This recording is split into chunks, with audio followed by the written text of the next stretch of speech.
L'appel est arrivé juste après le lever du soleil, un mois après que le juge ait donné à mon mari notre maison de 4,3 millions de dollars, et que mes propres enfants m'aient tourné le dos.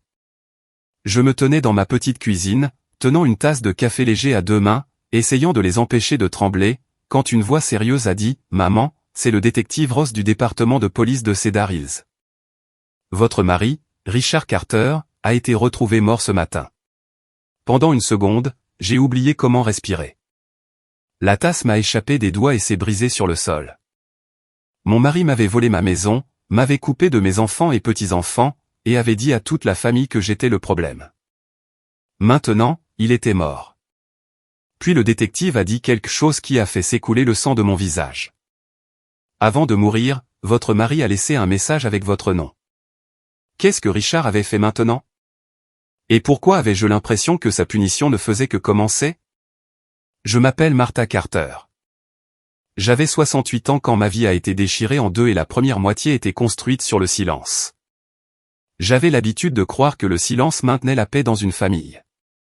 Je croyais que si vous restiez calme, avaliez la douleur et attendiez assez longtemps, les gens feraient ce qu'il fallait.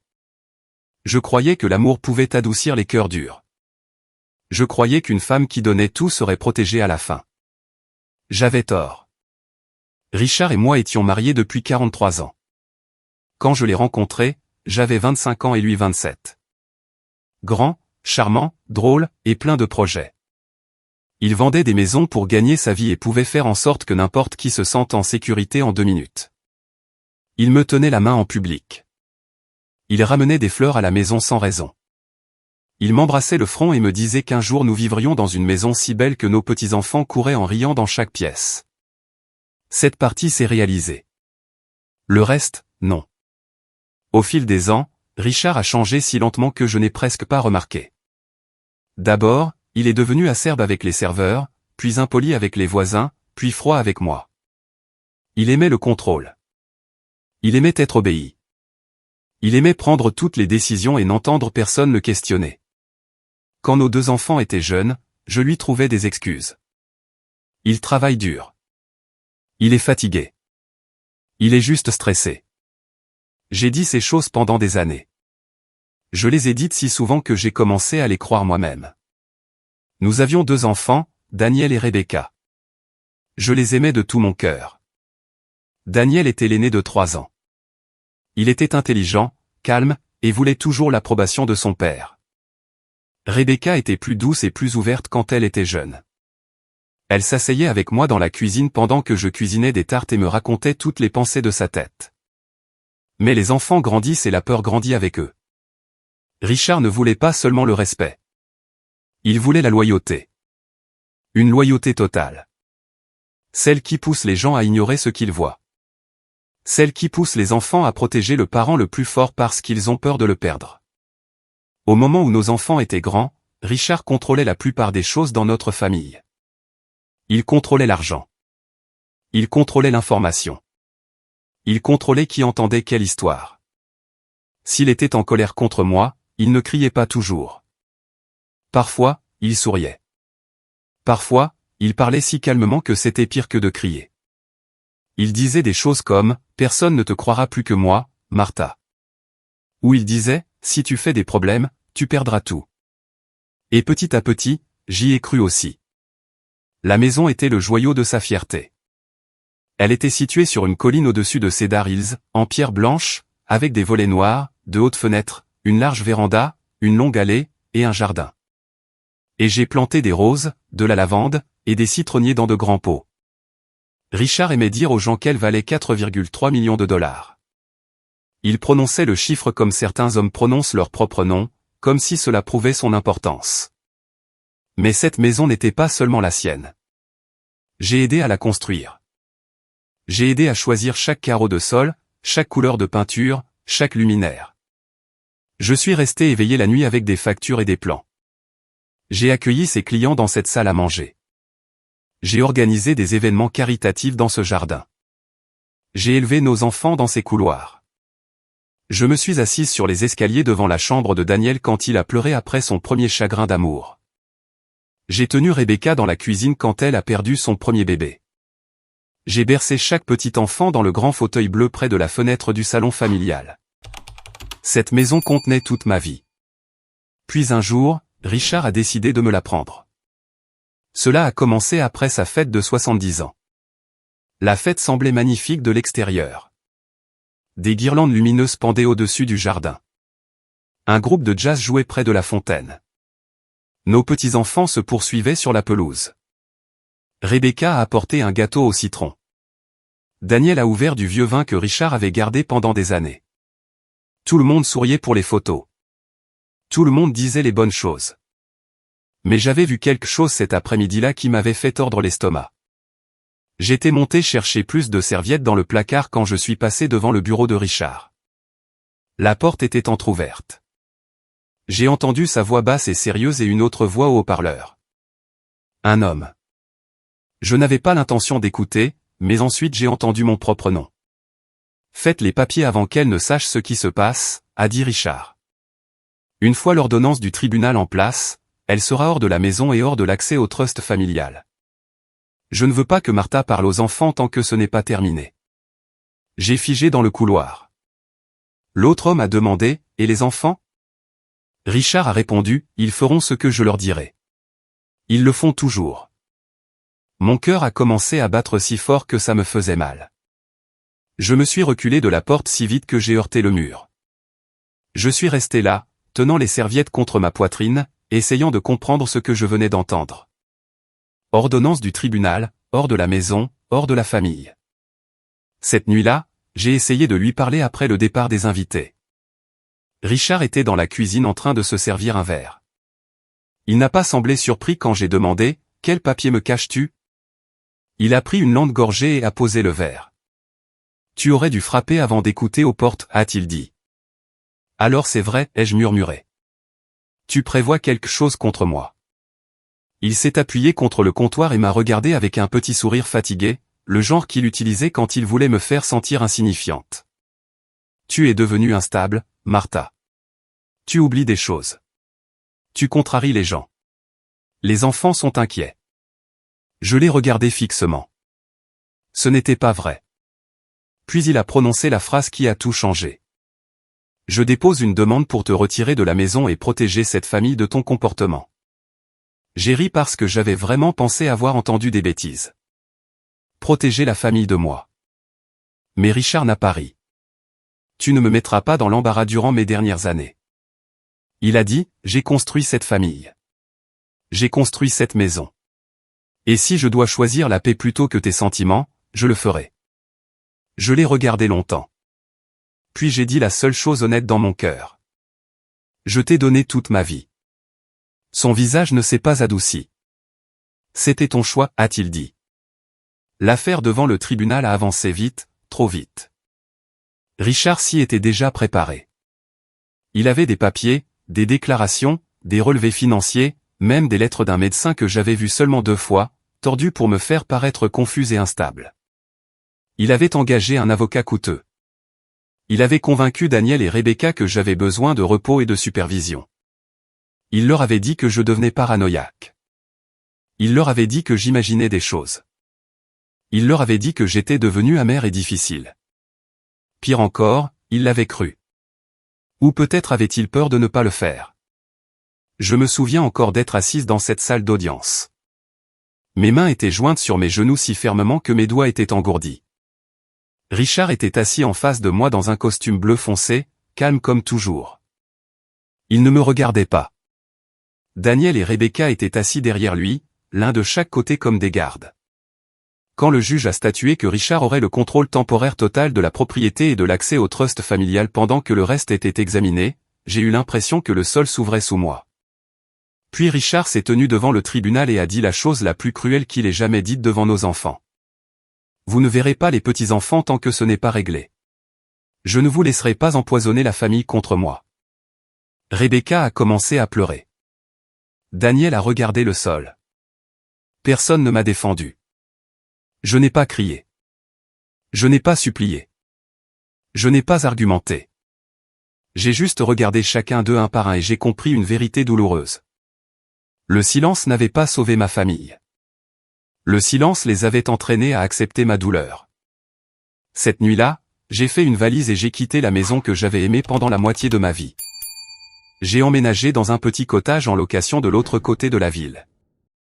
Il avait 2 pièces, des murs fins et une cuisinière qui cliquait avant de s'allumer. Le lit était étroit. La véranda penchait un peu d'un côté. Le chien des voisins aboyait aux feuilles. Rien ne correspondait à mon ancienne vie. Pourtant, c'était calme. Pendant la première semaine, j'ai pleuré tous les matins et tous les soirs. Pendant la 2e semaine, j'ai arrêté de pleurer et j'ai commencé à réfléchir. Au cours de la 3e semaine, j'ai commencé à écrire des choses. Des dates, des conversations, des comptes, des noms. Parce que plus je pensais à ce que Richard avait fait, moins cela ressemblait à de la colère, et plus cela ressemblait à un plan. Il avait agi trop vite. Il avait trop caché. Il n'avait pas seulement voulu me faire quitter la maison. Il avait voulu me faire taire. C'est alors que j'ai compris que perdre ma maison n'était peut-être pas la pire chose qui soit arrivée. Un après-midi, ma vieille amie Gloria est venue me rendre visite avec de la soupe et du pain de maïs. Gloria était mon amie depuis que j'avais 19 ans. Elle était petite, bruyante, drôle et impossible à duper. Elle s'est assise à ma petite table de cuisine, a regardé autour du cottage et a dit « Cet endroit sent la tristesse et les oignons ». J'ai ri pour la première fois depuis des semaines. Puis elle s'est penchée plus près et a dit doucement « Martha, j'ai quelque chose à te demander. Richard a-t-il effectué de gros retraits d'argent du trust ?» J'ai froncé les sourcils. L'accès au trust que j'avais été bloqué après le tribunal. Comment pourrais-je savoir ? Parce que mon neveu travaille à la banque privée que votre famille utilise, a dit Gloria. Il n'aurait pas dû me dire quoi que ce soit, et je n'en dirai pas plus, mais il était inquiet. Il y a eu d'étranges mouvements sur ses comptes. De gros mouvements. Mon sang s'est glacé. Quel genre de mouvement ? Avant que Gloria ne puisse répondre, quelqu'un a frappé fort à ma porte d'entrée. Pas une fois, 3 fois. J'ai regardé par la fenêtre et j'ai vu un homme en manteau sombre debout sur ma véranda avec un porte-documents en cuir sous le bras. Derrière lui, de l'autre côté de la rue, une voiture noire était au ralenti. Gloria a chuchoté, « Tu le connais ?» Non, ai-je dit. Puis l'homme a élevé la voix et a appelé, « Madame Carter, j'ai des documents urgents pour vous concernant votre mari. Vous devez les lire avant qu'il ne découvre que je suis venu. » Mon cœur a commencé à battre la chamade. Parce que pour la première fois depuis que le tribunal m'avait pris ma maison, j'ai ressenti quelque chose de plus fort que le chagrin. J'ai ressenti de la peur et je n'avais aucune idée qu'ouvrir cette porte déclencherait la chaîne des événements qui s'est terminée avec un détective me disant que mon mari était mort. Aimez cette histoire et commentez si vous voulez que justice soit faite pour Martha et abonnez-vous pour ne pas manquer ce qui se passe quand la vérité éclate enfin. L'homme sur mon porche avait environ 50 ans avec des cheveux argentés aux tempes et des yeux qui semblaient fatigués d'une manière profonde, comme s'il n'avait pas bien dormi depuis des semaines. Il regardait sans cesse par-dessus son épaule la voiture noire de l'autre côté de la rue. J'ai ouvert la porte de seulement quelques centimètres. « Qui êtes-vous » ai-je demandé. Il a baissé la voix. « Je m'appelle Alan Pierce. J'ai travaillé avec votre mari. »« J'ai travaillé. » a dit Gloria sèchement derrière moi. Ça peut vouloir dire beaucoup de choses. Alan a fait un faible hochement de tête. C'est juste. J'ai été le conseiller financier de Richard Carter pendant près de 11 ans. Je ne suis pas ici pour vous faire du mal, Madame Carter. Je suis ici parce que ce que votre mari fait est pire que ce que vous savez. Mon estomac s'est serré. J'ai regardé à nouveau la voiture noire. Le moteur tournait toujours. Pourquoi chuchotez-vous, ai-je demandé. Parce que si Richard découvre que je suis venu ici, je risque de perdre plus que mon emploi, a-t-il dit. Gloria s'est rapprochée, croisant les bras. Alors arrêtez de tourner en rond et dites-nous pourquoi vous êtes ici. Alan a brandi le porte-documents en cuir. Ce sont des copies, pas des originaux. J'ai pris un risque en les apportant. Votre mari a déplacé de l'argent de comptes liés au trust familial. De grosses sommes. Il a également modifié les registres des bénéficiaires, conclu des accords parallèles et utilisé des sociétés écrans pour dissimuler des actifs. Je l'ai regardé fixement. Je savais que Richard mentait. Je savais qu'il manipulait les gens. Mais cela semblait plus grand, plus sombre, plus froid. Qu'est-ce que tout cela a à voir avec moi, ai-je demandé doucement. Tout, a dit Alan. L'affaire judiciaire contre vous n'était pas seulement à propos de la maison. C'était une partie d'un plan plus vaste pour vous couper l'herbe sous le pied avant que vous ne voyiez ce qu'il faisait. Le monde a semblé basculer une seconde. Gloria m'a attrapé le coude. Assieds-toi, Martha. Mais je n'ai pas bougé. Dis-moi clairement, ai-je dit. Alan m'a regardé droit dans les yeux. Votre mari essayait de mettre presque toute la richesse familiale partagée hors de votre portée, puis de vous isoler de vos enfants afin que personne ne vous croie si vous objectiez. Ma bouche est devenue sèche. Combien, ai-je murmuré. Alan a pris une lente inspiration. Un peu plus de 8 millions de dollars, y compris la valeur liée à la maison, 2 comptes d'investissement et un accord de développement dont votre mari ne vous a jamais parlé. Pendant un instant, je n'ai rien entendu d'autre que le tic-tac de l'horloge de cuisine derrière moi. 8 millions de dollars, 43 ans de mariage, une maison que j'avais aidé à construire, des enfants que j'avais élevés, des petits-enfants que j'avais bercés, tout cela étant réorganisé comme si je n'y avais jamais appartenu en premier lieu. Gloria a pris le dossier à Alan et l'a ouvert sur la table. Ses yeux ont parcouru rapidement les pages, son visage a changé. Oh, ce serpent, a-t-elle murmuré. Il y avait des numéros de compte, des signatures, des noms de sociétés et des copies de lettres. Une page portait mon nom à côté des mots « examen de protection du conjoint mentalement compromis ». Une autre portait le nom de Daniel. Une autre portait celui de Rebecca. J'ai eu froid partout. Qu'est-ce que c'est, ai-je demandé, en pointant d'un doigt tremblant. Alan a hésité. Puis il a répondu. Votre mari a inventé une histoire. Il a dit aux avocats et à la banque que votre jugement s'affaiblissait. Il a dit qu'il craignait que vous ne fassiez des allégations imprudentes concernant de l'argent caché parce que vous étiez émotionnellement instable. De cette façon, si vous découvriez quoi que ce soit, il pourrait dire que c'était la preuve de votre confusion. J'ai fermé les yeux. Il a tendu un piège, ai-je murmuré. Oui, a dit Alan, et il a utilisé votre silence pour le faire. Cela m'a blessé parce que c'était vrai. Pendant trop d'années, j'étais restée silencieuse pour garder la famille unie. J'avais pardonné des mots cruels, avalé des humiliations, et souri à travers la douleur parce que je pensais que la paix valait mieux que le conflit. Mais la paix construite sur des mensonges n'est pas la paix. C'est juste la peur portant une jolie robe. Gloria a tourné une autre page et a froncé les sourcils. Qui est Emily Vance? L'expression d'Alan s'est assombrie. C'est en partie pourquoi je suis venu. Il m'a regardé attentivement, comme s'il décidait quelle quantité de douleur me donner d'un coup. Madame Carter, votre mari voit une femme nommée Emily Vance depuis près de 2 ans. Je n'ai pas halté. Je n'ai pas pleuré. Je suis resté très immobile. À mon âge, la trahison n'arrive pas toujours comme un coup de tonnerre. Parfois, elle arrive comme une porte qui se ferme doucement dans une autre pièce. Vous l'entendez. Vous savez ce que cela signifie. Et pourtant, pendant une seconde insensée, une partie de vous veut prétendre que vous l'avez imaginé. Gloria a frappé la table. Je le savais. Je savais que ce pan manigançait quelque chose. Alan a continué, doucement mais fermement. Emily a 41 ans. Elle dirige une entreprise de design en ville. Richard prévoyait de transférer un montant important d'argent dans une nouvelle entreprise liée à son activité. Il a également discuté de la vente de la maison une fois l'affaire judiciaire terminée. Vendre la maison. Ma maison. Notre maison. La chaise bleue près de la fenêtre. Les citronniers. La rampe d'escalier où Daniel avait l'habitude de glisser quand il était petit. La marque sur le mur du garde-manger où Rebecca mesurait sa taille chaque année.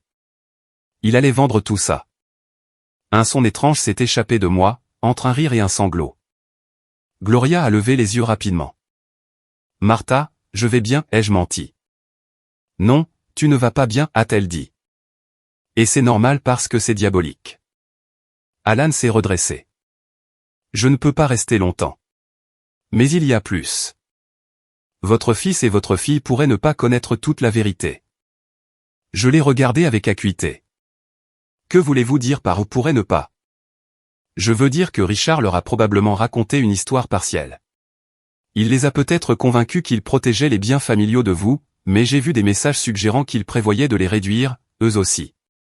des allocations plus petites, un accès limité au trust.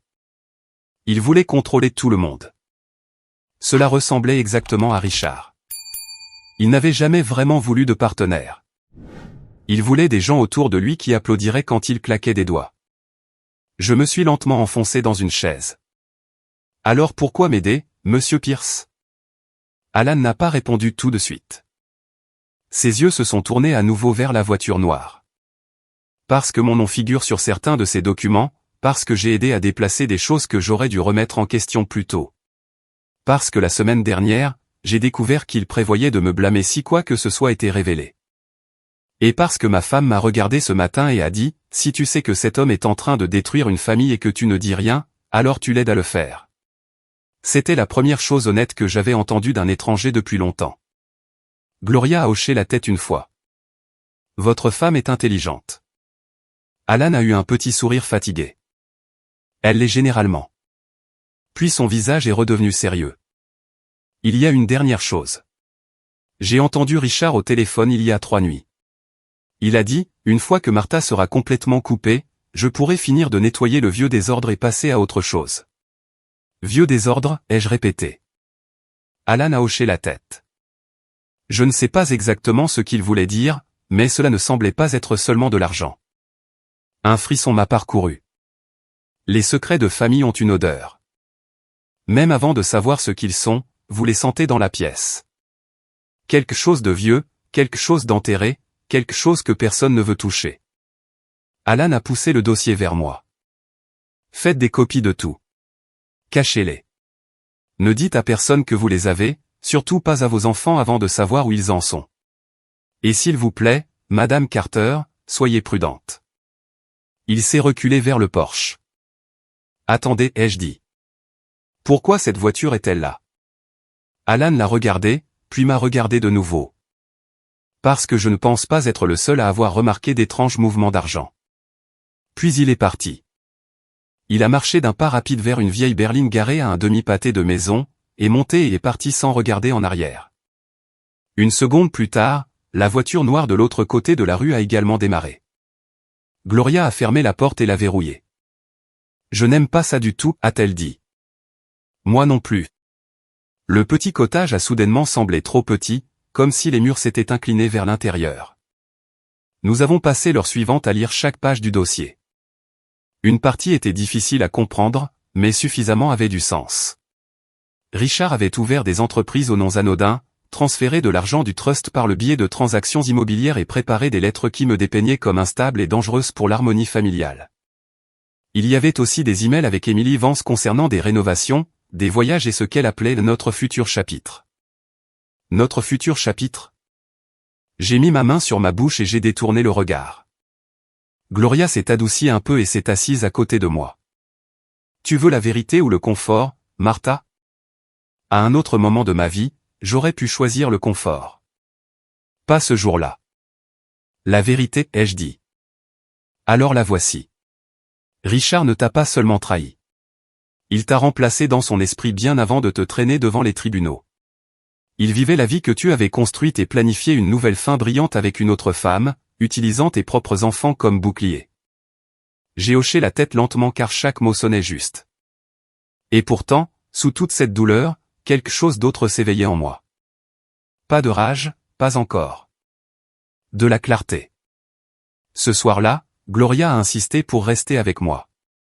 Nous avons mangé de la soupe, bien qu'aucune de nous n'en ait beaucoup goûté. Elle a appelé son neveu à la banque depuis le porche arrière et a parlé par demi-phrases prudentes. J'ai entendu des mots comme signalement de transfert, examen des risques et préoccupations internes. Quand elle est revenue, son visage était tendu. Il ne peut pas en dire beaucoup, m'a-t-elle dit, mais il a confirmé assez. Il y a eu des retraits inhabituels, et au moins une personne chargée de la conformité interne pose des questions. Richard est peut-être sous examen discret. Donc, il n'est pas aussi en sécurité qu'il le pense. J'ai dit, peut-être pas. J'ai à peine dormi cette nuit-là. Chaque son semblait trop fort, le bourdonnement du réfrigérateur, le vent frappant une branche contre la rampe du Porsche, la fermeture d'une portière de voiture au loin. À minuit, je me suis levé et j'ai vérifié les serrures. À 1h du matin, j'ai fait du thé et j'ai oublié de le boire. À 2 heures, je me suis assise sur le bord du lit avec le dossier sur mes genoux et j'ai regardé mon propre nom sur une douzaine de pages cruelles. Vers 3 heures, mon téléphone s'est allumé. Daniel. Pendant un instant fou, j'ai pensé, il sait, il est désolé. Il revient. J'ai répondu rapidement. Daniel. Sa voix était tendue. Maman, où étais-tu? Cette question m'a presque fait rire. Où avais-je été? Dans le cottage où ton père m'a forcé à vivre après que tu te sois tenu derrière lui au tribunal. Il y a eu un long silence. Puis il a dit, papa nous a dit de ne pas appeler pendant un moment. Bien sûr qu'il l'a fait. Pourquoi appelles-tu maintenant? Ai-je demandé. Parce qu'il est furieux, Daniel a dit. Il pense que tu as posé des questions sur le trust. Je me suis redressé. Je n'avais rien dit à personne sauf à Gloria et Alan. Qui lui a dit ça? Je ne sais pas, a Daniel claqué. Mais il m'a appelé il y a 1 heure en hurlant. Il a dit, si tu essaies de le calomnier, il s'assurera que tu ne revois jamais cette famille. Ma poitrine s'est serrée, mais ma voix est sortie calme. Daniel, écoute-moi très attentivement. Ton père t'a menti. Il a eu un rire amer. Maman, s'il te plaît, pas ce soir. Non, ce soir, ai-je dit, parce que tu dois entendre ceci. Ton père déplace de l'argent. Il a une autre femme. Il a prévu de vendre la maison, et si tu continues à rester à ses côtés sans poser de questions, il détruira plus que moi. Daniel est devenu silencieux. Je pouvais l'entendre respirer. Puis il a dit, c'est insensé. Est-ce que ça l'est? Ai-je demandé. Ou est-ce juste la première fois que tu entends quelque chose qui ne correspond pas à l'histoire qu'il t'a écrite? Sa voix a baissé. Papa a dit que tu étais confuse. Bien sûr qu'il l'a fait, ai-je dit. C'était le plan. Plus de silence. Puis très doucement Daniel a demandé. Quelle femme? J'ai fermé les yeux. Il était là, la fissure dans le mur. Emily Vance, ai-je dit, cherche-la si tu ne me crois pas. Daniel n'a pas répondu pendant plusieurs secondes. Puis il a dit, Rebecca est là. Mon cœur a fait un bond. Rebecca était avec lui. Laisse-moi lui parler. J'ai entendu un mouvement étouffé. Puis la voix de ma fille, douce et nerveuse. Maman. Le simple fait de l'entendre prononcer ce mot m'a presque brisé. Rebecca, ma chérie, j'ai besoin que tu écoutes. Ton père ne protège pas cette famille. Il la contrôle. Il a déplacé de l'argent et nous a tous menti. J'ai des preuves. Elle semblait déjà pleurer. Papa a dit que tu avais des crises. J'ai avalé difficilement. Rebecca, regarde-moi dans ta tête. Écoute ma voix. Est-ce que je te semble confuse à toi? Non, a-t-elle murmuré. Alors fais confiance à ce que tu sais de moi. Elle n'a pas parlé un instant. Puis elle a dit quelque chose qui m'a glacé les mains. Maman, il y a 2 semaines, papa m'a demandé de signer quelque chose. Il a dit que c'était juste des formalités courantes au cas où le trust devrait être restructuré. Je ne l'ai pas compris, alors je n'ai pas signé. Il s'est mis en colère, très en colère. Je ne l'ai jamais vu comme ça.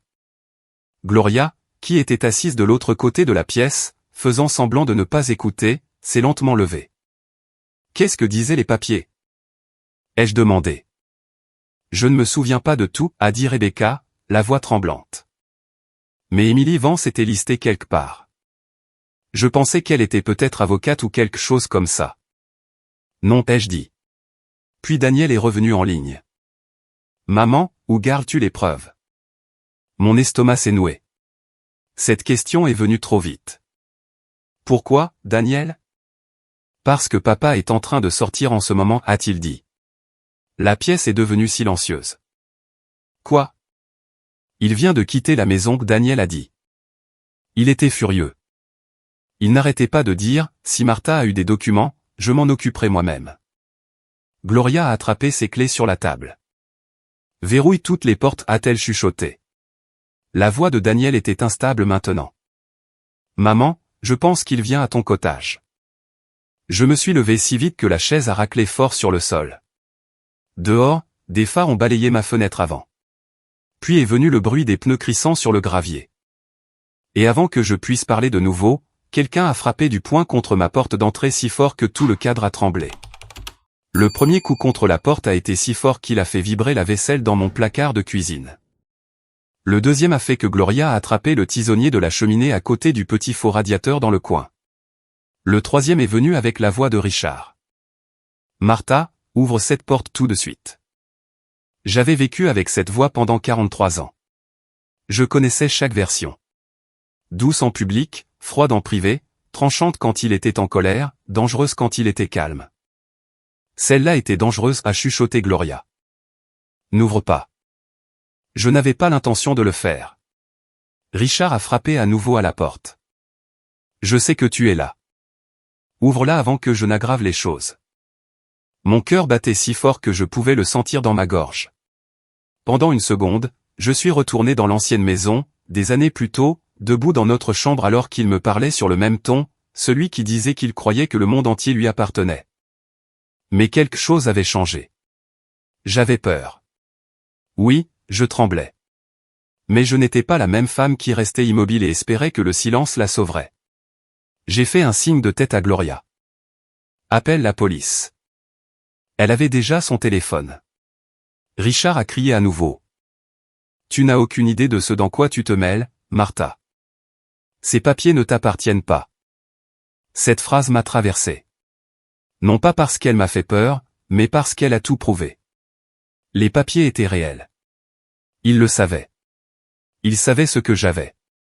Il savait que sa jolie petite histoire commençait à se fissurer. Je me suis approché de la porte pour qu'il puisse m'entendre, mais je n'ai pas déverrouillé. « Rentre chez toi, Richard. » Pendant un instant, il y a eu un silence de l'autre côté. Puis il a ri. « Rentrez chez toi. » C'est drôle de la part de la femme qui n'en a plus. Même après tout, ça faisait encore mal. J'ai appuyé ma main contre le mur pour me stabiliser. « La police arrive, ai-je dit. » Sa voix a baissé. « Tu as toujours choisi le drame quand tu es devenue émotive. » J'ai failli répondre, mais Gloria a secoué la tête avec force. « Ne le laisse pas t'entraîner. » Richard a frappé à la porte une dernière fois. Puis j'ai entendu des pas sur le porche. Une seconde plus tard, son ombre est passée devant la fenêtre latérale. « Il passe par derrière, a chuchoté Gloria. » Mon estomac s'est tordu. Le cottage avait une porte arrière donnant sur la petite buanderie. Vieux cadre, serrure fine. Nous nous sommes dépêchés de traverser le couloir étroit juste au moment où un autre grand bruit a secoué l'arrière de la maison. « Martha !» a crié Richard, « Ouvre cette porte. » Gloria a crié, « La police est en route. » Cela l'a arrêté un instant. Puis nous avons entendu quelque chose de pire. La poignée de la porte arrière a commencé à tourner. Lentement, encore, Richard savait comment avoir l'air patient même quand il était furieux. C'était l'une des raisons pour lesquelles les gens lui faisaient confiance. Il confondait le contrôle avec la bonté. « Martha, a-t-il dit à travers la porte, écoute attentivement. J'essaie de t'aider. Tu es contrarié.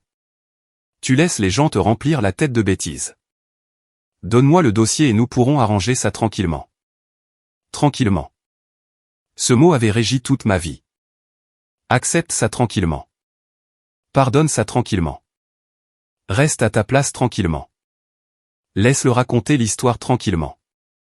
J'ai surpris moi-même en répondant d'une voix plus ferme que je ne le ressentais. Non. Il y a eu une pause. Puis un son aigu, du métal contre du bois. Gloria et moi nous sommes regardés. « Qu'est-ce que c'est ?»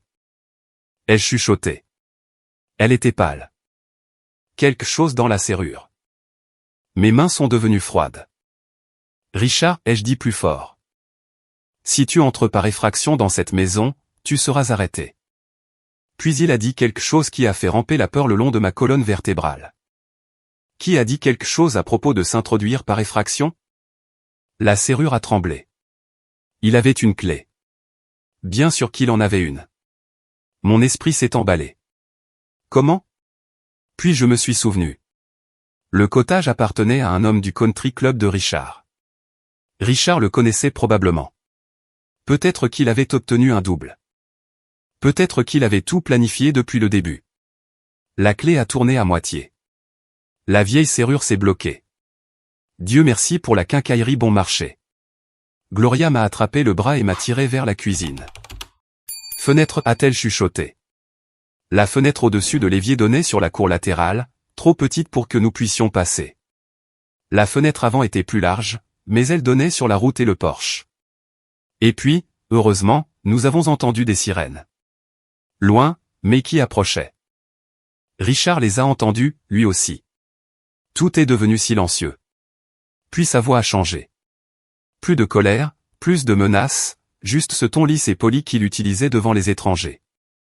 Martha, tu as besoin d'aide. C'est exactement ce dont je mettais les enfants en garde. Regarde ce que tu as fait maintenant. J'ai presque ri d'incrédulité. Puis des pas se sont éloignés de la porte arrière. Nous nous sommes précipités vers la fenêtre avant et avons jeté un coup d'œil à travers le rideau. Richard était déjà à mi-chemin de la cour, sa veste droite, ses épaules calmes, comme s'il n'était passé que pour une visite amicale. Il savait porter l'innocence mieux que la plupart des hommes ne portaient des costumes. La voiture de police s'est arrêtée rapidement. 2 officiers sont sortis. Richard a légèrement levé les 2 mains et leur a fait un petit sourire triste. J'ai ouvert la porte d'entrée avant qu'il ne puisse parler en premier. Officier, ai-je dit, il a essayé de forcer l'entrée. Richard s'est tourné vers eux avec des yeux blessés. Ma femme est en détresse. J'étais inquiet pour sa sécurité. Gloria a laissé échapper un son fort et furieux. Votre femme. Vous l'avez traînée au tribunal, lui avez volé sa maison, et êtes venu ici frapper à la porte comme un voyou. Un officier a levé la main. Madame, s'il vous plaît. L'officier plus âgé a regardé de Richard à moi, puis à l'arrière du cottage. Monsieur, avez-vous tenté d'entrer dans la résidence? Richard a donné la réponse parfaite. J'admets être passé par l'arrière quand personne n'a répondu, mais seulement parce que je craignais que ma femme n'ait une sorte de crise. Elle a été confuse dernièrement. J'essayais de la calmer. Il l'a dit si doucement que pendant une terrible seconde, j'ai vu à quel point il serait facile pour des étrangers de le croire. Puis Gloria a parlé. Il lui a dit que les papiers ne lui appartenaient pas. C'est de ça qu'il s'agit. Il veut des documents. Les yeux de Richard ont brillé vers elle. Juste une fois, rapide et méchant, puis le masque est revenu. Je n'ai aucune idée de ce dont elle parle. J'ai avancé. Moi, oui. Il est venu ici parce que j'ai trouvé la preuve qu'il a déplacé de l'argent de la famille et menti au tribunal. Le jeune officier a légèrement bougé. Monsieur. Y a-t-il une affaire judiciaire active entre vous deux? Richard a soupiré comme un homme patient face à des problèmes d'enfant. Il y a un différend de propriété familiale. Oui, c'est exactement pourquoi j'ai essayé d'éviter une scène publique. Je l'ai regardé droit dans les yeux. Tu es venu ici pour me faire peur. Son visage est resté calme, mais sa mâchoire s'est serrée. L'officier plus âgé a demandé s'il y avait eu des menaces. Je lui ai dit exactement ce que Richard avait dit. Gloria a répété ce qu'elle avait entendu. Richard a nié la plupart des faits et a enveloppé chaque phrase de préoccupation. Quand tout fut terminé, la police l'a averti de partir et m'a dit que je pouvais déposer un rapport s'il revenait. Richard m'a regardé une dernière fois avant de monter dans sa voiture. Il n'y avait pas d'amour sur son visage. Ni de honte non plus, juste de la fureur. Pure fureur contrôlée. Et pour la première fois de ma vie, j'ai réalisé quelque chose d'important. Richard n'était pas seulement cruel. Il avait peur. Ce dossier l'effrayait. Après le départ de la police, Gloria est restée avec moi jusqu'à l'aube. Nous avons rangé les papiers dans 3 enveloppes séparées. L'une, elle l'a cachée sous la doublure de son sac à main. L'autre, je l'ai scellée dans une boîte à fleurs au-dessus du réfrigérateur. L'autre, nous l'avons glissée dans une thé d'oreiller dans la chambre d'amis. Au lever du soleil, Gloria a préparé un café si fort qu'il aurait pu ranimer les morts. Nous nous sommes assises à table, fatiguées et silencieuses. Puis elle a dit, il est acculé. J'ai regardé la tasse dans mes mains. Pas encore. Non, a-t-elle dit, mais il peut sentir le mur derrière lui maintenant. C'est pourquoi il est venu lui-même. Les hommes comme Richard envoient des avocats quand ils se sentent puissants. Ils se présentent en personne quand ils ont peur. Je savais qu'elle avait raison. En fin de matinée, j'ai fait un choix que j'aurais dû faire des années plus tôt. J'ai appelé une avocate. Son nom était Suzanne Keller. Gloria connaissait quelqu'un qui connaissait quelqu'un, et à midi, j'étais assise dans un bureau soigné au-dessus d'une librairie du centre-ville, racontant à une femme calme aux yeux vifs plus de vérité que je n'en avais dit à personne depuis des années. J'attendais de la honte. J'attendais de l'embarras.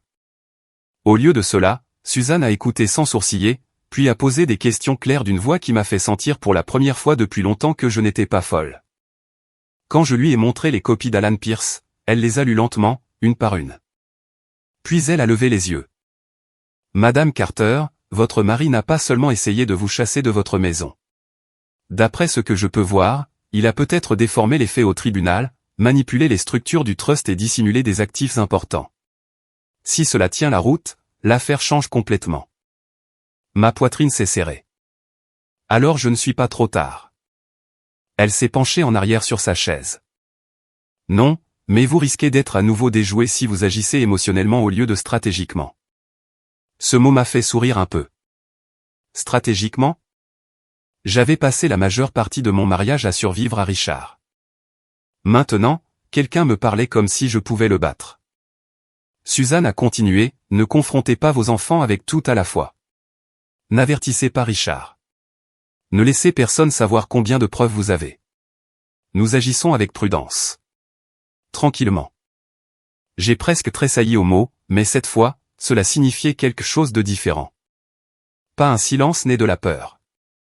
Un silence né de la planification. Avant de partir, Suzanne a posé la question que j'essayais de ne pas me poser moi-même.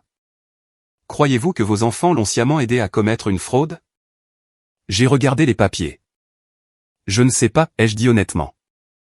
Je pense qu'ils l'ont cru, mais je pense aussi qu'une partie d'eux a choisi le côté facile. Elle a hoché la tête. Ce ne sont pas toujours la même chose, mais les deux comptent. Quand je suis revenu au cottage, il y avait un message sur mon téléphone de Rebecca. Maman, s'il te plaît, appelle-me. Papa agit bizarrement. Mon cœur s'est serré. J'ai appelé immédiatement. Rebecca a répondu en chuchotant. Maman, qu'est-ce qui ne va pas ? Elle semblait à bout de souffle, comme si elle avait pleuré ou s'était pressée. Papa a découvert que Daniel t'a appelé la nuit dernière. Il est furieux. Il a brisé un verre dans la cuisine et n'arrêtait pas de dire que tout le monde se retournait contre lui. J'ai fermé les yeux. Où es-tu ? À la maison, a-t-elle dit. Je suis venu parce que Daniel était inquiet. Puis sa voix est devenue plus petite. Maman, j'ai trouvé quelque chose. Ma prise s'est resserrée sur le téléphone. Quoi ? Il y a un tiroir verrouillé dans le bureau de papa. Il était ouvert ce matin. J'ai vu une pile d'enveloppes et quelques vieilles photos. Il y avait aussi un papier avec ton nom et un logo d'hôpital. Je n'ai fait qu'y jeter un coup d'œil parce que je l'ai entendu arriver, mais il y avait écrit « Accord confidentiel » d'en haut. Tout mon corps est devenu immobile. Accord d'hôpital. Vieux désordre. Soudain, l'avertissement d'Alan m'est revenu avec un sens nouveau et aigu. Une fois que Martha est complètement coupée, je peux finir de nettoyer le vieux désordre et passer à autre chose. C'était plus grand que l'argent. Je l'avais su au fond de moi. Rebecca parlait toujours. Maman, je pense qu'il y a autre chose qu'il nous a caché à tous. Avant que je ne puisse répondre, j'ai entendu la voix de Richard en arrière-plan, forte et proche. Rebecca, à qui parles-tu ? Sa respiration s'est coupée. À personne, a-t-elle dit trop vite. Puis j'ai entendu des pas rapides, lourds. Rebecca, ai-je chuchoté. Raccroche et quitte la pièce. Mais il était trop tard.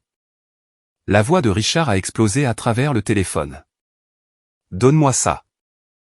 Rebecca a crié. La ligne a crépité, étouffé, puis s'est coupée.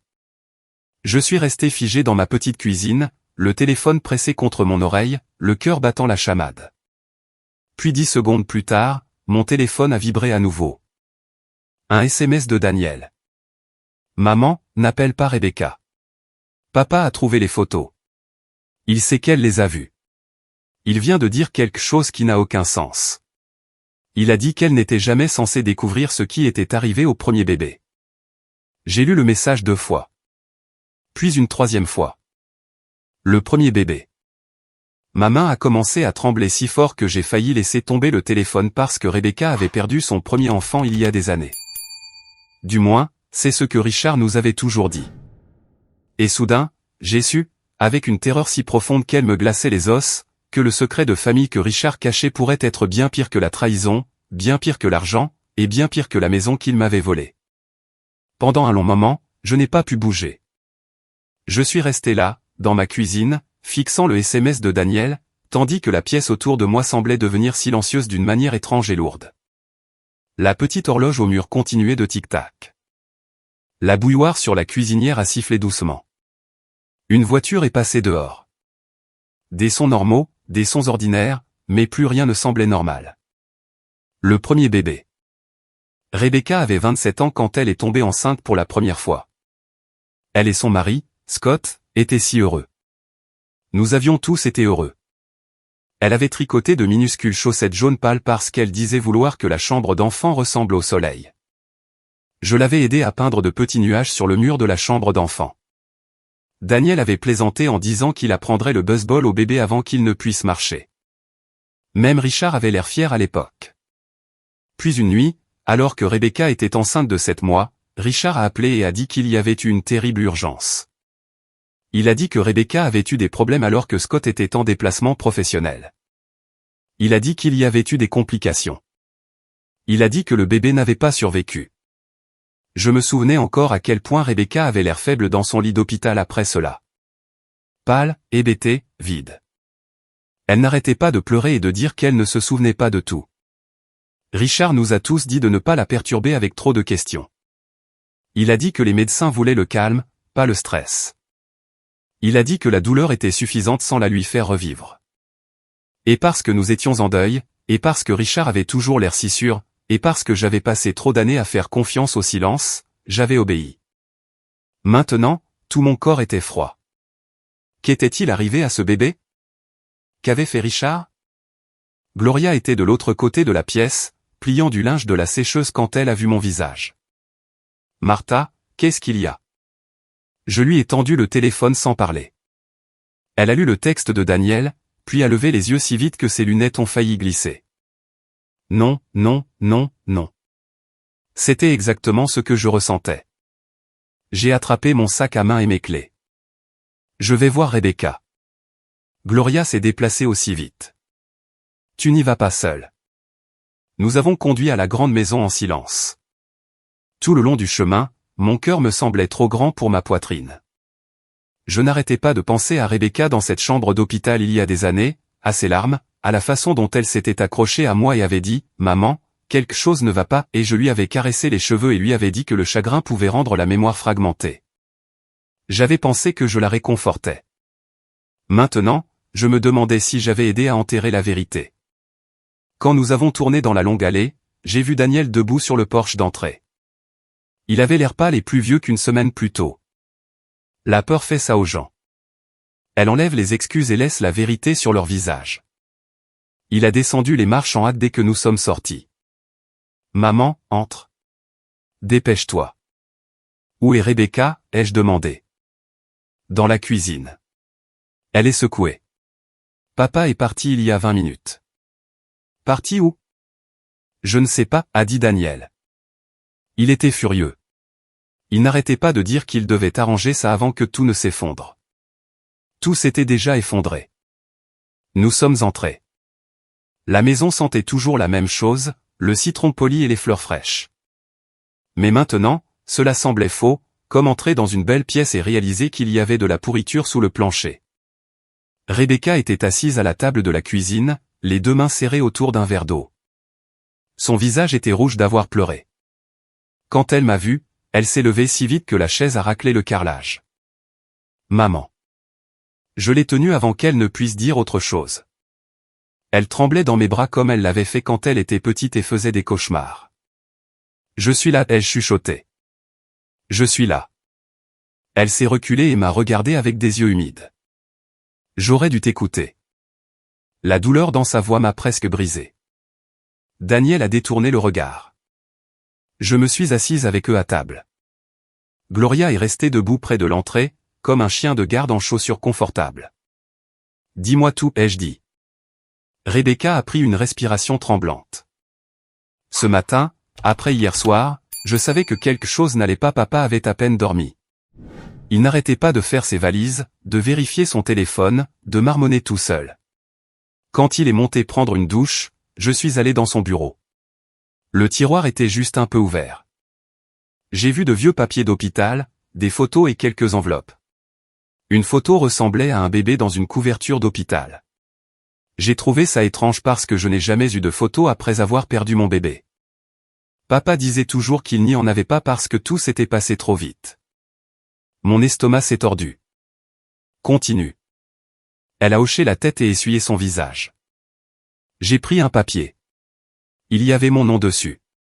Il y avait aussi un autre nom en dessous. Une petite fille nommée Claire Benson. Daniel a froncé les sourcils. Benson, c'est le nom de famille de Scott. Rebecca a hoché la tête lentement. Oui, c'est ce que nous avions prévu de l'appeler, Claire. Mais maman, le papier ne disait pas nourrisson décédé.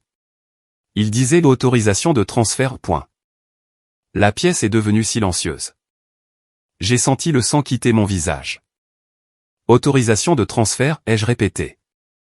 Rebecca avait l'air de vouloir vomir. Avant que je ne puisse lire le reste, papa est entré. Il m'a arraché le papier des mains et a commencé à crier. Je lui ai demandé ce que signifiait Claire et pourquoi il y avait des photos de bébé. Il n'arrêtait pas de dire que je ne comprenais pas et que certaines vérités étaient trop douloureuses. Puis il a vu que j'avais mon téléphone et a essayé de l'attraper. C'est là qu'il a réalisé que t'avais appelé. Daniel a juré doucement sous son souffle, puis m'a regardé. Désolé, maman. J'y suis arrivé juste au moment où il criait. Je l'ai entendu dire, elle n'était jamais censée découvrir ce qui était arrivé au premier bébé. Puis il m'a vu et s'est arrêté. Mes mains étaient serrées si fermement qu'elles me faisaient mal. Et puis, ai-je demandé. Rebecca a regardé la table. Puis il a dit quelque chose que je n'oublierai jamais. Il a dit, j'ai fait ce qui devait être fait. Elle était trop faible pour décider. Scott était inutile. J'ai fait le choix qui a sauvé cette famille. Sauver cette famille. Richard utilisait toujours ces mots quand il faisait quelque chose de terrible. Je me suis penché en avant.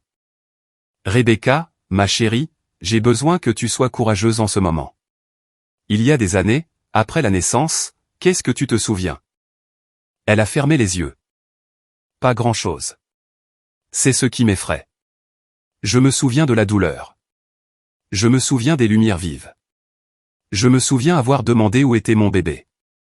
Papa était là. Une infirmière était là. Puis je me souviens qu'il m'a dit qu'il y avait eu des complications et qu'elle était partie.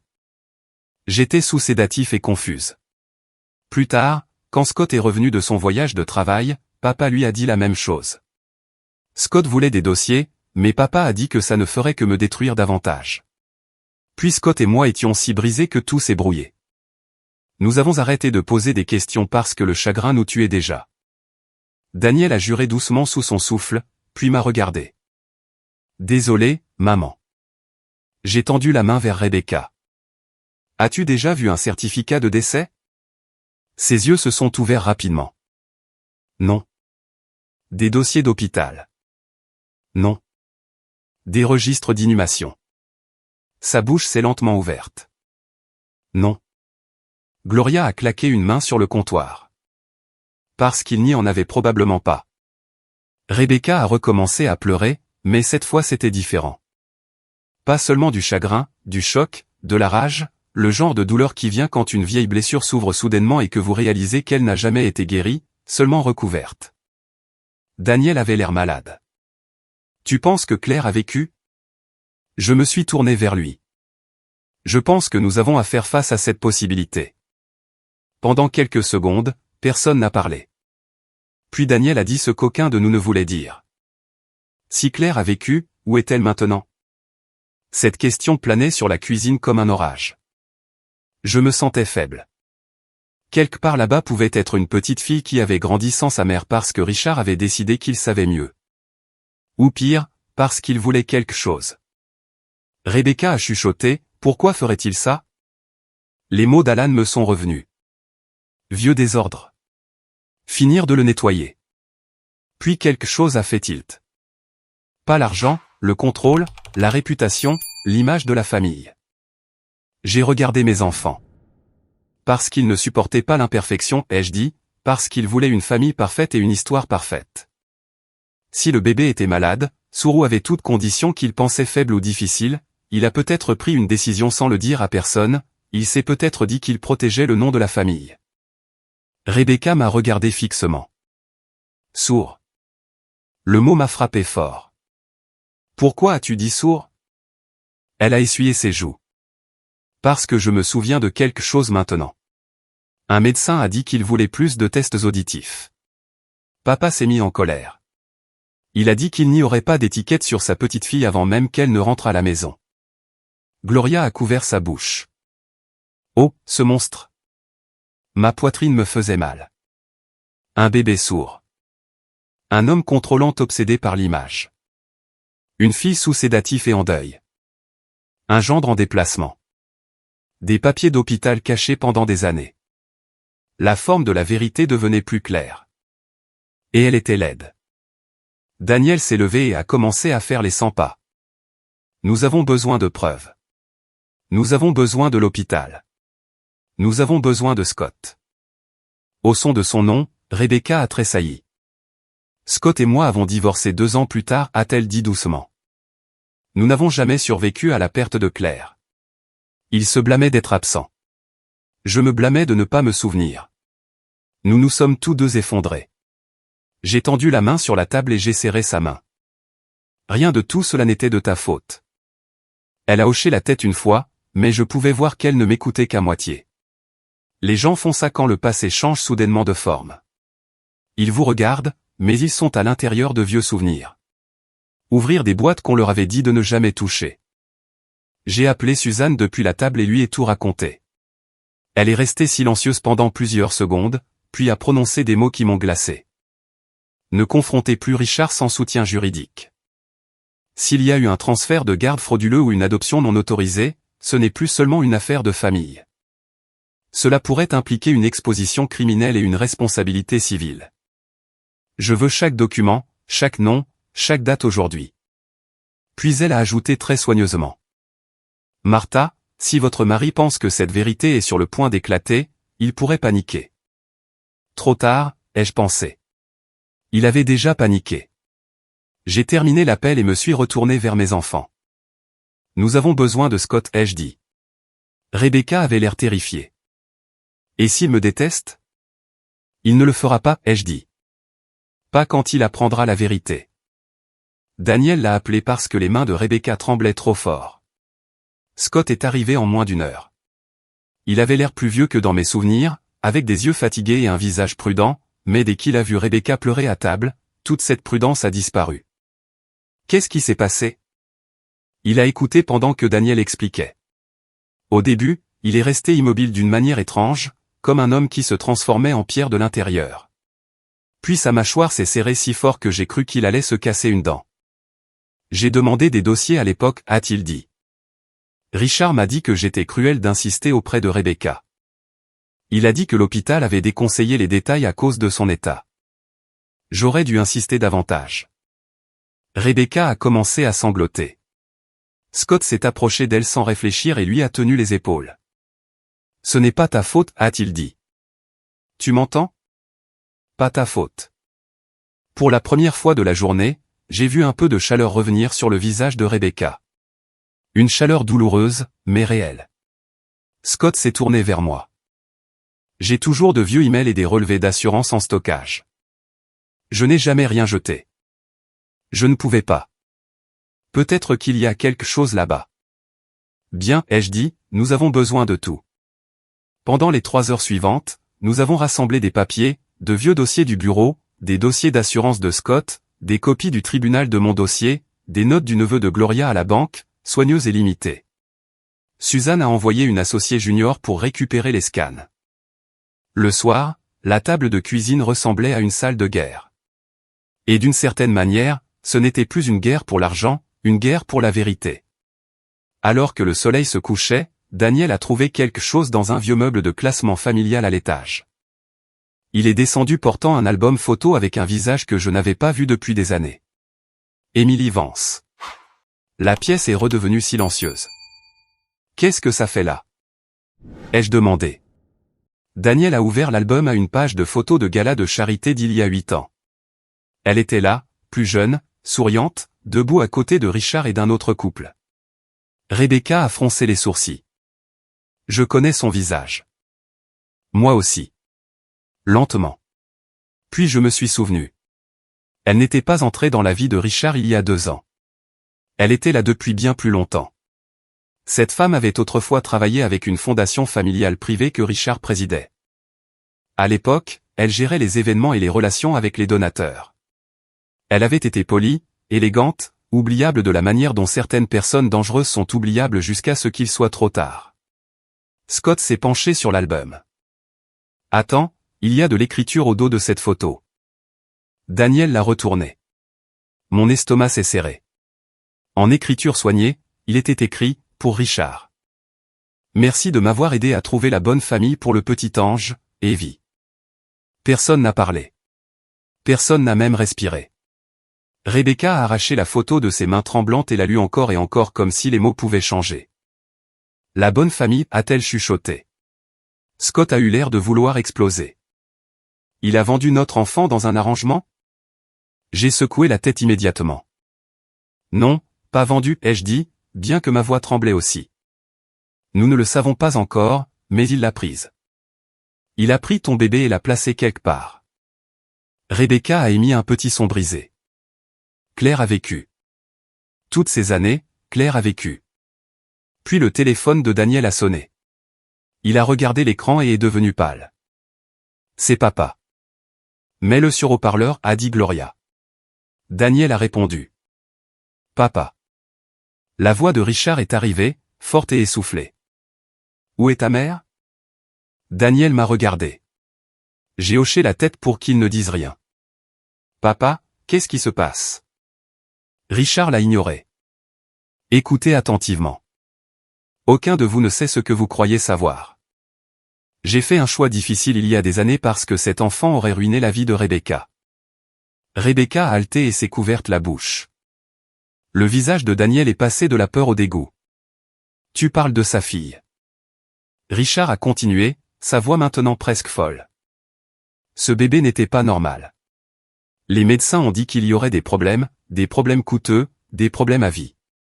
Rebecca était fragile. Scott était faible. J'ai fait ce qui devait être fait. J'ai trouvé des gens qui pouvaient s'en occuper, et je me suis assuré que l'affaire était classée. Le silence dans la cuisine après cela fut terrible. Puis Rebecca s'est penchée vers le téléphone et a parlé d'une voix que je ne lui avais jamais entendue auparavant. Tu as volé mon bébé. Richard a inspiré brusquement. Rebecca, tu as volé mon bébé, a-t-elle répété, plus fort cette fois. Tu m'as dit qu'elle était morte. Tu m'as laissé pleurer pendant des années alors que ma fille était vivante quelque part. La voix de Richard est redevenue froide. Tu n'étais pas capable de comprendre à l'époque. Scott a claqué une main sur la table. Tu n'avais pas le droit. J'ai pris le téléphone à Daniel. Où es-tu, Richard? Il n'a pas répondu pendant une seconde. Puis il a dit, si vous forcez cette ouverture, vous le regretterez tous. J'ai senti quelque chose en moi se calmer enfin. Pas de peur, pas de tristesse. La vérité. Nous regrettons déjà de t'avoir fait confiance, ai-je dit. Puis j'ai mis fin aux appels. 10 minutes plus tard, alors que nous étions encore sous le choc, un autre appel est arrivé.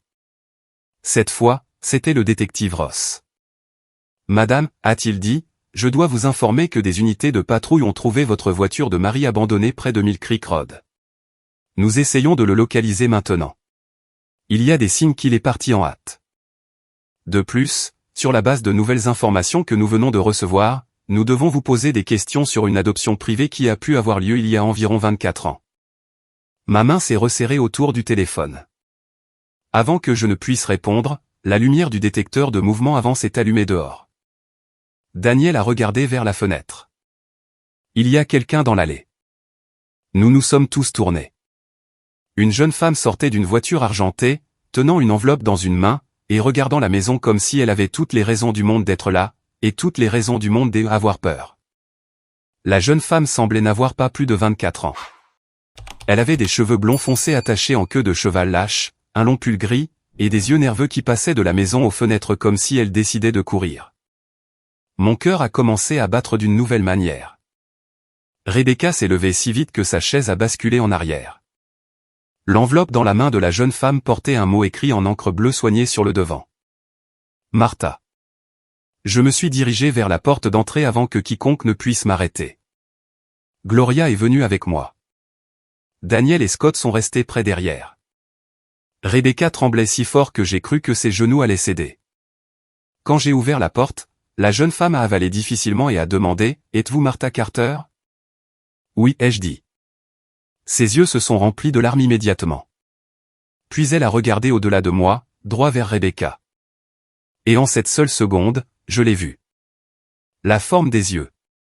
Le menton. La façon dont sa bouche tremblait avant qu'elle ne pleure. Rebecca a émis un son si doux qu'il a à peine été audible. Claire. La jeune femme a pressé une main sur ses lèvres. On m'a dit que mon nom de naissance était Claire. Rebecca s'est effondrée. Elle a couru en avant avec un cri qui venait du plus profond du cœur d'une mère et a enveloppé la jeune femme de ses deux bras.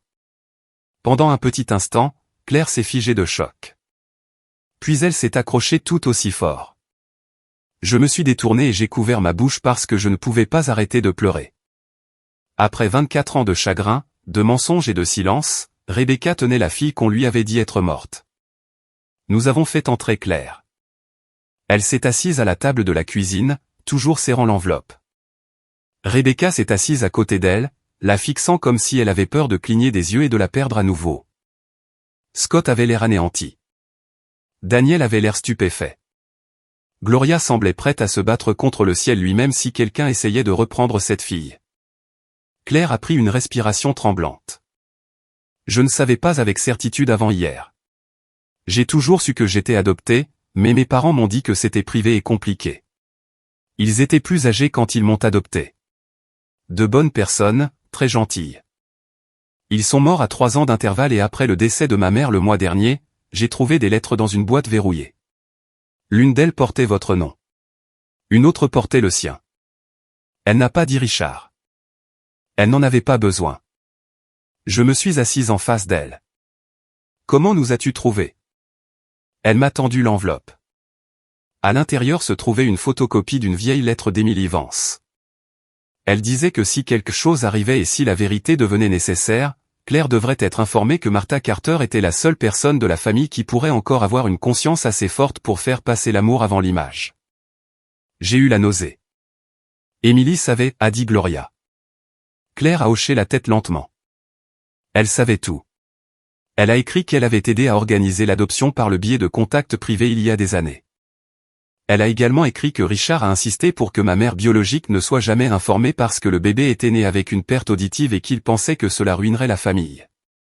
Il a dit que Rebecca était trop faible, que le père n'était pas fiable, et que l'enfant devait être placé là où elle pouvait être gérée discrètement.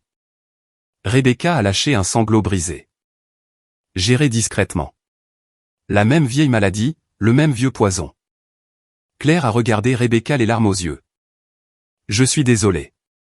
Je ne suis pas venu plus tôt. Je viens de le découvrir. Je ne savais même pas si vous voudriez de moi ici. Rebecca a tendu les mains vers son visage comme si elle ne pouvait toujours pas croire qu'elle était réelle. Tu veux de moi ici? Je t'ai voulu chaque jour de ma vie. Claire a recommencé à pleurer. Scott a finalement parlé, sa voix rauque et tremblante. Tes parents adoptifs connaissaient-ils toute la vérité? Claire a essuyé ses joues. Pas au début. Je pense qu'on leur a dit que ma mère biologique ne pouvait pas s'occuper de moi et qu'il y avait des complications médicales, mais après un certain temps, ils ont dû en suspecter davantage. Ma mère a écrit qu'elle avait posé des questions et Richard s'est mis en colère. Elle a dit qu'elle regrettait de lui avoir fait confiance. Elle a aussi dit qu'Emily continuait à prendre des nouvelles au fil des ans, d'abord par culpabilité, puis par peur. Je suis resté très immobile. Peur de quoi? Claire a regardé vers le bas. Peur que Richard se retourne aussi contre elle. Cela correspondait à tout ce que nous savions. Puis Claire a prononcé les mots qui ont changé le dernier morceau de l'histoire. Émilie m'a envoyé une autre note avant de mourir. La pièce est devenue silencieuse. Morte, a dit Daniel. Claire a hoché la tête. Accident de voiture il y a 6 mois. La note était avec ses vieux papiers. Elle a écrit que Richard était devenu imprudent et méchant. Elle a dit qu'il déplaçait de l'argent, essayant d'exclure les gens, et parlant de finalement nettoyer toutes les affaires en suspens. Elle a écrit que si jamais je trouvais la lettre, je devrais venir maintenant avant qu'il ne enterre à nouveau la vérité. J'ai pensé au détective. Richard retrouvé mort. Un message avec mon nom.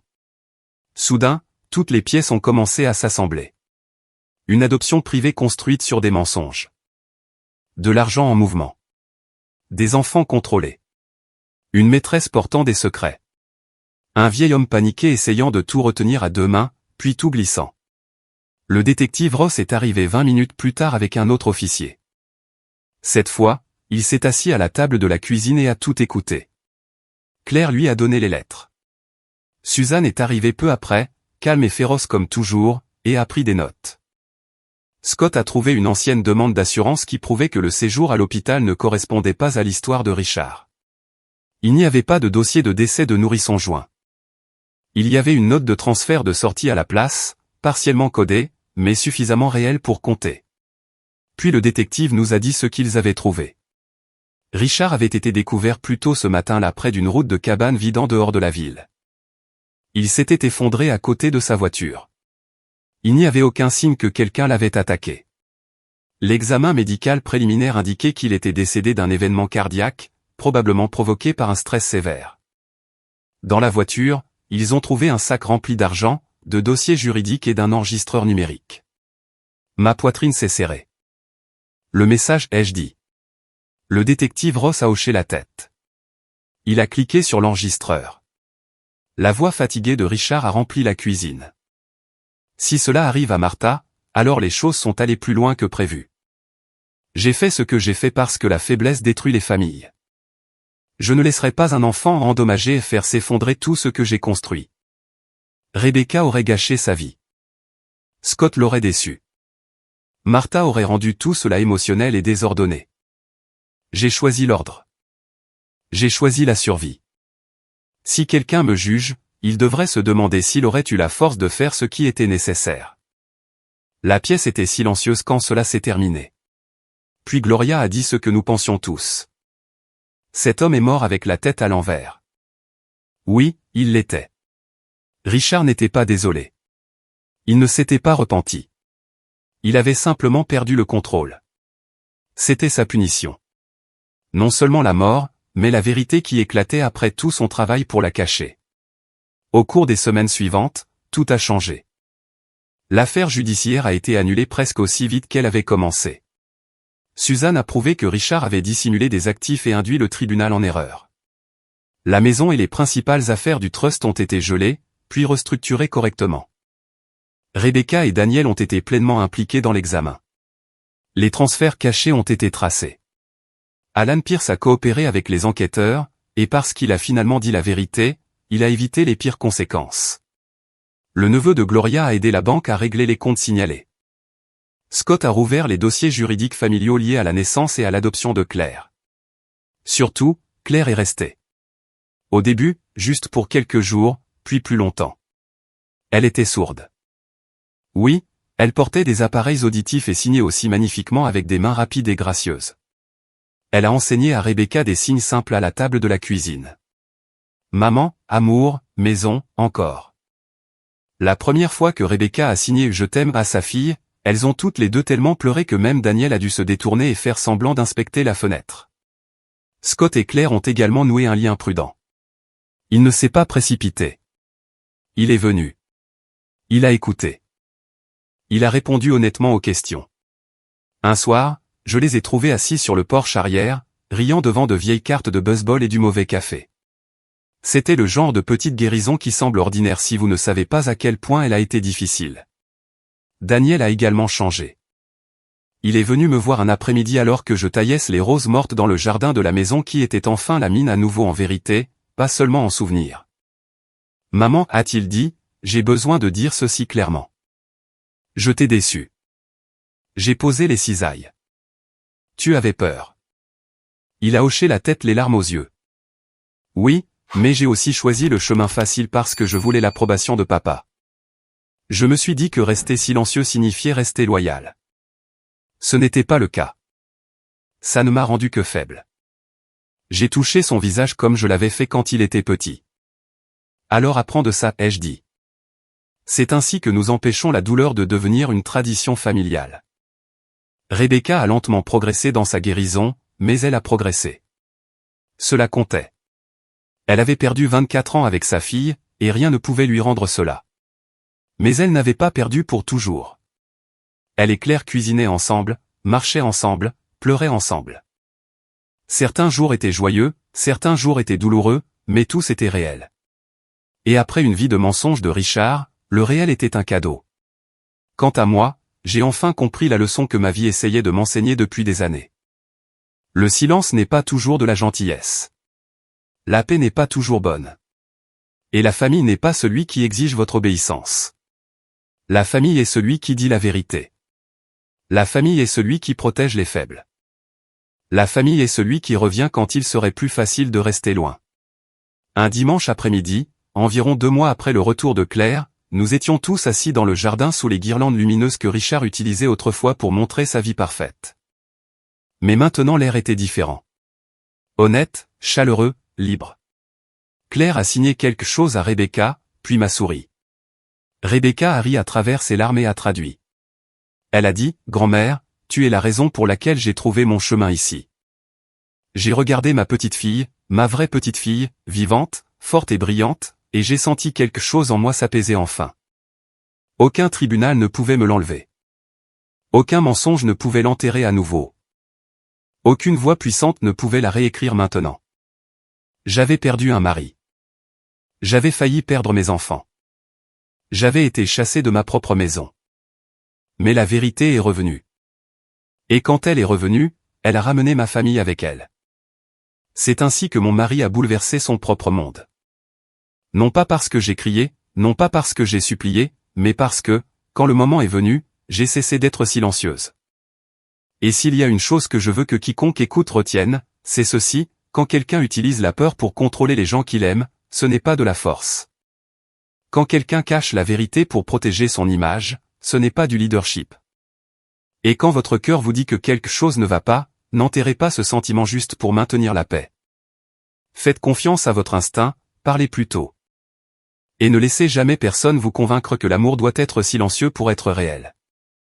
Si cette histoire vous a touché le cœur, aimez, commentez et abonnez-vous.